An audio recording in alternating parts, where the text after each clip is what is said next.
guys, it's Miss Howell here. Thanks for tuning in. Today we are going to be learning about the plague.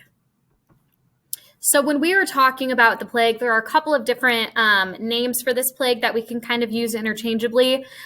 We call it just the plague, the Black Plague, or the Black Death. Those are all the same plague, and we want you guys to remember that because there might be a couple of different ways that we mention it in this unit. But just some background on it.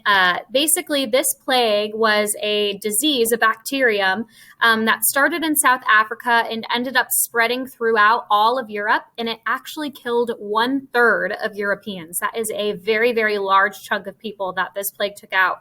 And actually going back and doing some more research now, we actually think that it took out more than 1/3, but not quite half. So really, really large amount of people that were affected by this.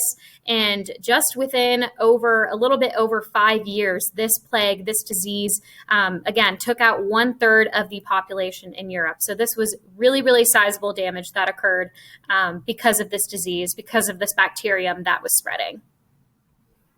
So there was actually a couple of different ways that this plague could spread. The most common way that we know that the plague was spread and how it's most often taught is by talking about rodents, otherwise known as rats, and it getting spread to humans that way. So the Black Plague occurred when fleas, which are little insects that live on rodents, they infested rodents or rats, and then the fleas could move on to humans. The fleas could actually jump onto humans and then give them the plague. Kind of crazy if you think about it.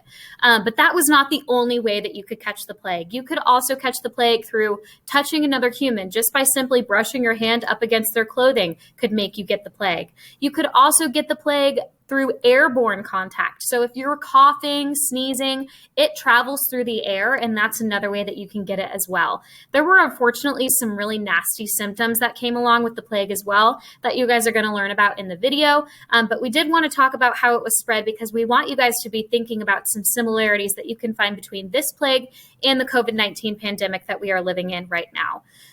This caused a lot of issues in Europe at the time, as you guys could probably imagine. And already at this time in Europe, there was really poor sanitation. People were not very clean at this time.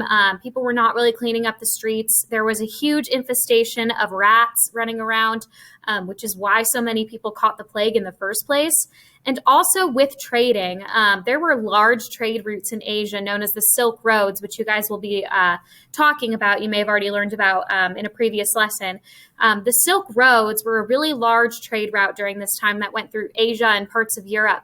A lot of the people who got the plague, unfortunately, still continue to travel because they were asymptomatic for a couple of days. You could have the plague and actually not show any symptoms for up to 3 days after after contracting the bacterium, the plague itself. So these people still went out and traded, and that led, again, to the plague spreading so much more quickly.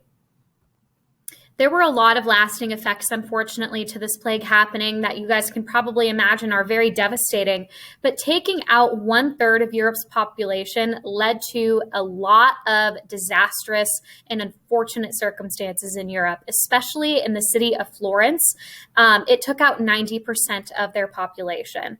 So a lot of jobs started to open up because there were people dying all over the place. There weren't enough people working these jobs to keep the economy running, okay?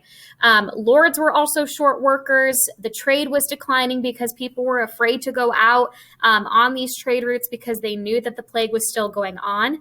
And the plague also could affect animals as well, like we talked about with the rodents, but it also affected the livestock, which is going to be mentioned in the video that you guys are going to watch here in just a second.